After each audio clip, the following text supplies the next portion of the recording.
जब लोग आकर मुझसे पूछते हैं ध्यान कैसे करें, मैं उन्हें कहता हूँ ये पूछने की कोई आवश्यकता नहीं है कि ध्यान कैसे करें, बस पूछें कि कैसे स्वयं को खाली रखें। ध्यान सहज घटता है, बस पूछो कि कैसे खाली रहना है, बस इतना ही। ये ध्यान की कुल तरकीब है, कैसे खाली रहना है। तब आप कुछ भी नहीं करेंगे और ध्यान का फूल खिलेगा। जब तुम कुछ भी नहीं करते तब ऊर्जा केंद्र की तरफ बढ़ती है, ये केंद्र की ओर एकत्रित हो जाती है। जब तुम कुछ करते हो तो ऊर्जा बाहर निकलती है। करना बाहर की ओर जाने का एक मार्ग है, ना करना भीतर की ओर जाने का एक मार्ग है। किसी कार्य को करना पलायन है। तुम बाइबल पढ़ सकते हो, तुम इसे एक कार्य बना सकते हो। धार्मिक कार्य और धर्मनिरपेक्ष कार्य के बीच कोई अंतर नहीं है। सभी कार्य हैं और वे तुम्हें तुम्हारी चेतना से बाहर की ओर ले जाने में मदद करते हैं। वे बाहर रहने के लिए बहाने हैं। मनुष्य अज्ञानी और अंधा है और वह अज्ञानी और अंधा बने रहना चाहता है, क्योंकि स्वयं के भीतर आना अराजकता में प्रवेश करने की भांति लगता है। और ऐसा ही है, अपने भीतर तुमने एक अराजकता निर्मित कर ली है। तुम्हें इसका सामना करना होगा और इससे होकर गुजरना होगा। साहस की आवश्यकता है, साहस स्वयं होने का, साहस भीतर जाने का, ध्यानपूर्वक होने का साहस। इस साहस से बड़ा साहस मैंने नहीं जाना है। तो ध्यान क्या है? ध्यान है केवल स्वयं की उपस्थिति में आनंदित होना। ध्यान स्वयं में होने का आनंद है। ये बहुत सरल है, चेतना की पूरी तरह से विश्रांत अवस्था जहां तुम कुछ भी नहीं कर रहे होते। जिस क्षण तुम्हारे भीतर कर्ता भाव प्रवेश करता है, तुम तनाव में आ जाते हो, चिंता तुरंत तुम्हारे भीतर प्रवेश कर जाती है। कैसे करें? क्या करें? सफल कैसे हों? असफलता से कैसे बचें? तुम पहले ही भविष्य में चले जाते हो। यदि तुम विचार कर रहे हो तो तुम क्या विचार कर सकते हो? तुम अज्ञात पर कैसे विचार कर सकते हो? तुम केवल ज्ञात पर विचार कर सकते हो।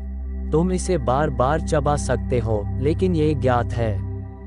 यदि तुम जीसस के बारे में कुछ जानते हो तो तुम इस पर बार बार चिंतन कर सकते हो। अगर तुम कृष्णा के बारे में कुछ जानते हो तो तुम इस पर बार बार चिंतन कर सकते हो। तुम संशोधन, बदलाहट, सजावट किए जा सकते हो, लेकिन ये तुम्हें अज्ञात की ओर ले जाने वाला नहीं है। और ईश्वर अज्ञात है। ध्यान मात्र होना है, बिना कुछ किए, कोई कार्य नहीं, कोई विचार नहीं, कोई भाव नहीं। तुम बस हो, और यह एक कोरा आनंद है। जब तुम कुछ नहीं करते हो तो यह आनंद कहाँ से आता है? ये कहीं से नहीं आता या फिर हर जगह से आता है। यह अकारण है, क्योंकि अस्तित्व आनंद नाम की वस्तु से बना है। इसे किसी कारण की आवश्यकता नहीं है। यदि तुम अप्रसन्न हो तो तुम्हारे पास अप्रसन्नता का कारण है। अगर तुम प्रसन्न हो तो तुम बस प्रसन्न हो, इसके पीछे कोई कारण नहीं है। तुम्हारा मन कारण खोजने की कोशिश करता है, क्योंकि यह अकारण पर विश्वास नहीं कर सकता, क्योंकि यह अकारण को नियंत्रित नहीं कर सकता। जो अकारण है उससे दिमाग बस नपुंसक हो जाता है। तो मन कुछ ना कुछ कारण खोजने में लग जाता है। लेकिन मैं तुम्हें बताना चाहता हूँ कि जब भी तुम आनंदित होते हो तो तुम किसी भी कारण से आनंदित नहीं होते। जब भी तुम अप्रसन्न होते हो तो तुम्हारे पास अप्रसन्नता का कोई कारण होता है, क्योंकि आनंद ही वह चीज है जिससे तुम बने हो। ये तुम्हारी ही चेतना है, ये तुम्हारा ही अंतरतम है। प्रसन्नता तुम्हारा अंतरतम है। ध्यान की शुरुआत खुद को मन से अलग करने से होती है, एक साक्षी बनने से। खुद को किसी भी चीज से अलग करने का यही एकमात्र तरीका है। यदि तुम प्रकाश को देखते हो, स्वाभाविक रूप से एक बात निश्चित है कि तुम प्रकाश नहीं हो, तुम ही वह हो जो इसे देख रहे हो। यदि तुम फूल को देखते हो तो एक बात निश्चित है, तुम फूल नहीं हो, तुम देखने वाले हो। कुछ भी मत करो, कोई मंत्र नहीं दोहराना है, भगवान के नाम को नहीं दोहराना है, बस जो भी मन कर रहा है उसे देखो। उसे परेशान मत करो, उसे रोको मत, उसे दबाओ मत, अपनी ओर से कुछ मत करो। तुम केवल दृष्टा बने रहो, और देखने का चमत्कार ही ध्यान है। जैसे ही तुम देखते हो, धीरे धीरे मन विचारों से खाली हो जाता है, लेकिन तुम सो नहीं जाते हो, तुम अधिक होशपूर्ण होने लगते हो और अधिक जागरूक होने लगते हो। जैसे ही मन पूरी तरह से खाली हो जाता है, तुम्हारी पूरी ऊर्जा जागरण की एक लौ बन जाती है। ये लौ ध्यान का परिणाम है। तो तुम कह सकते हो कि ध्यान बिना किसी भी मूल्यांकन के देखने का, साक्षी का, निरीक्षण का दूसरा नाम है। मात्र देखकर तुम तुरंत मन से बाहर आ जाते हो। जो भी महर्षि महेश योगी और उनके जैसे अन्य लोग कर रहे हैं वह अच्छा है, लेकिन वे जिस किसी चीज को भी ध्यान का नाम दे रहे हैं वह ध्यान नहीं है। इसी बात पर वे लोगों को गुमराह कर रहे हैं। अगर वे ईमानदार और प्रामाणिक बने रहते और लोगों से कहते कि इससे आपको मानसिक स्वास्थ्य, शारीरिक स्वास्थ्य, एक बेहतर आरामदायक जीवन और एक शांतिपूर्ण जीवन मिलेगा, तो ये सही होता। लेकिन एक बार जब उन्होंने इसे ट्रांसेंडेंटल मेडिटेशन कहकर बुलाना शुरू किया, तो उन्होंने एक बहुत ही तुच्छ सी चीज को परम महत्व का बता दिया है, जैसा कि बिल्कुल भी नहीं है। लोग वर्षों से ट्रांसेंडेंटल मेडिटेशन करते आ रहे हैं और पूर्व में तो हजारों वर्षों से ट्रांसेंडेंटल मेडिटेशन कर रहे हैं, लेकिन यह उनका आत्मज्ञान नहीं बना है और ना ही इससे वे गौतम बुद्ध हो गए हैं। अगर तुम समझना चाहते हो कि ध्यान वाकई में क्या है, तो गौतम बुद्ध वे पहले व्यक्ति हैं जिन्होंने इसकी उचित, सटीक परिभाषा दी है। ध्यान मन की अवस्था है। ध्यान बिना किसी विचार के शुद्ध चेतना की स्थिति है।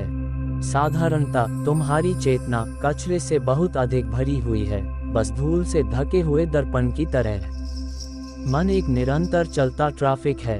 विचार चल रहे हैं, इच्छाएं चल रही हैं, स्मृतियां चल रही हैं, महत्वाकांक्षाएं चल रही हैं। ये रात दिन निरंतर चलने वाला एक ट्रैफिक है। यहाँ तक कि जब तुम सो रहे होते हो तो भी मन कोई न कोई काम कर रहा होता है। वह स्वप्न देख रहा होता है, वह अभी भी सोच रहा है, वह अभी भी चिंताओं और तनावों से भरा है, वह अगले दिन की तैयारी कर रहा है। अंदर ही अंदर तैयारी चल रही होती है। ये गैर ध्यान की अवस्था है। इसके ठीक विपरीत है ध्यान। जब कोई ट्रैफिक नहीं होता और विचार रुक जाते हैं, कोई विचार नहीं चलते हैं, कोई इच्छा तुम्हें डगमगाती नहीं है, तुम पूरी तरह से मौन होते हो, वह मौन ही ध्यान है। और उस मौन में सत्य जाना जाता है, अन्यथा कभी नहीं। ध्यान मन की अवस्था है और तुम मन के द्वारा ध्यान को नहीं पा सकते, क्योंकि मन स्वयं को टिकाए रखेगा। तुम मन को अलग रखकर ही ध्यान को पा सकते हो, इसके प्रति शांत, उदासीन और स्वयं को उससे दूर हटाकर, मन को गुजरता देखकर, लेकिन इसके साथ बिना कोई तादात्म्य बनाए, बिना ये सोचे कि यह मैं हूँ। ध्यान एक बोध है कि मैं मन नहीं हूँ। जब ये बोध तुम्हारे भीतर गहरा और गहरा हो जाता है, धीरे धीरे कुछ क्षण आते हैं, मौन के क्षण, शुद्ध रिक्तता के क्षण, पारदर्शिता के क्षण, ऐसे क्षण जब तुम्हारे भीतर कोई हलचल नहीं और सब कुछ ठहरा हुआ होता है। उन ठहरे हुए क्षणों में तुम जान लोगे कि तुम कौन हो और तुम्हें पता चलेगा कि इस अस्तित्व का क्या रहस्य है। ध्यान क्या है? क्या ये कोई तकनीक है जिसका अभ्यास किया जा सकता है? क्या ये कोई प्रयास है जिसे तुम्हें करना है? क्या यह ऐसा कुछ है जिसे मन हासिल कर सकता है? ऐसा नहीं है। जो कुछ भी मन कर सकता है वह ध्यान नहीं हो सकता। ये कुछ ऐसा है जो मन के पार है। यहाँ मन बिल्कुल असहाय है। मन ध्यान में प्रवेश नहीं कर सकता। जहाँ मन समाप्त होता है वहाँ ध्यान आरंभ होता है। इसे स्मरण रखना होगा, क्योंकि हमारे जीवन में हम जो भी करते हैं हम मन के द्वारा करते हैं। जो भी हम प्राप्त करते हैं हम मन के द्वारा करते हैं। और फिर जब हम भीतर की ओर मुड़ते हैं, हम फिर से तकनीक, विधि, क्रिया के अनुसार सोचना शुरू कर देते हैं, क्योंकि पूरे जीवन का अनुभव हमें दिखाता है कि सब कुछ मन से किया जा सकता है। हाँ, ध्यान को छोड़कर सब कुछ मन के द्वारा किया जा सकता है। ध्यान को छोड़कर सब कुछ मन से किया जाता है, क्योंकि ध्यान एक उपलब्धि नहीं है, ऐसा पहले से ही है। ये तुम्हारा स्वभाव है। इसे हासिल नहीं करना है, इसे समझना ही नहीं, इसे स्मरण भर रखना है। ये तुम्हारे लिए प्रतीक्षारत है, बस भीतर की ओर लौटना, और यह उपलब्ध है। तुम हमेशा हमेशा से इसे साथ लिए हुए हो। ध्यान तुम्हारा आंतरिक स्वभाव है। वह तुम हो, वह तुम्हारी आत्मा है, इसका तुम्हारे कर्मों से कोई लेना देना नहीं है। इसे तुम हासिल नहीं कर सकते, इस पर कब्जा नहीं हो सकता, यह कोई वस्तु नहीं है। हम जिस ध्यान की बात कर रहे हैं वह किसी का ध्यान नहीं है, ध्यान की एक अवस्था है। अवस्था का मतलब ये है, ध्यान का मतलब किसी को स्मरण में लाना नहीं है। ध्यान का मतलब जो सब हमारे स्मरण में है उनको गिरा देना है और एक स्थिति लानी है कि केवल चेतना मात्र रह जाए, केवल जागरूकता मात्र रह जाए। यहाँ हम एक दिया मात्र जलाएं और यहाँ से सारी चीजें हटा दें तो भी दिया प्रकाश करता रहेगा। वैसे ही अगर हम चित्त से सारे विचार हटा दें, चित्त से सारी कल्पनाएं हटा दें तो क्या होगा? जब सारे विचार, सारी कल्पनाएं हट जाएंगी तो क्या होगा? चेतना अकेली रह जाएगी। चेतना की वो अकेली अवस्था ध्यान है। ध्यान किसी का नहीं करना होता है, ध्यान एक अवस्था है जब चेतना अकेली रह जाती है। जब चेतना अकेली रह जाए और चेतना के सामने कोई विषय न हो, उस अवस्था का नाम ध्यान है। मैं ध्यान का उसी अर्थ में प्रयोग कर रहा हूँ। जो हम प्रयोग करते हैं वो ठीक अर्थों में ध्यान नहीं, धारणा है। ध्यान तो उपलब्ध होगा उसके द्वारा जो हम प्रयोग कर रहे हैं। समझ ले, रात्रि में हमने प्रयोग किया चक्रों पर, सुबह हम प्रयोग करते हैं श्वास पर, ये सब धारणा है, ये ध्यान नहीं है। इस धारणा के माध्यम से एक घड़ी आएगी कि श्वास भी विलीन हो जाएगी। इस धारणा के माध्यम से एक घड़ी आएगी कि शरीर भी विलीन हो जाएगा, विचार भी विलीन हो जाएंगे। जब सब विलीन हो जाएगा तो क्या शेष रहेगा? जो शेष रहेगा उसका नाम ध्यान है। ध्यान की स्थिति एक निर्दोष मौन की अवस्था है। तुम आनंद पूर्वक अपनी जागरूकता के प्रति अजागरूक हो। तुम हो, लेकिन तुम पूरी तरह से विश्रांत हो। तुम नींद की अवस्था में नहीं हो, तुम पूरी तरह से सजग हो, पहले से कहीं ज्यादा सजग। बल्कि तुम सजगता हो। जब मैं आंतरिक यात्रा शब्द का प्रयोग करता हूँ तो मेरा सरल सा अर्थ ये होता है कि तुमने अपनी जीवन की यात्रा में केवल एक ही पहलू को देखा है जो बाहरी कहलाता है। अब उस यात्रा के दूसरे पहलू को देखने का प्रयास करो जो आंतरिक है। तुम पैसे के पीछे दौड़ते रहे हो, अब ध्यान के पीछे दौड़ो। तुम सत्ता के पीछे दौड़ते रहे हो, अब ईश्वर के पीछे दौड़ो। दोनों ही दौड़ हैं। एक बार तुम ध्यान के पीछे दौड़ना शुरू करोगे तो एक दिन मैं तुमसे कहूँगा, अब ध्यान भी छोड़ दो, अब दौड़ना बंद करो।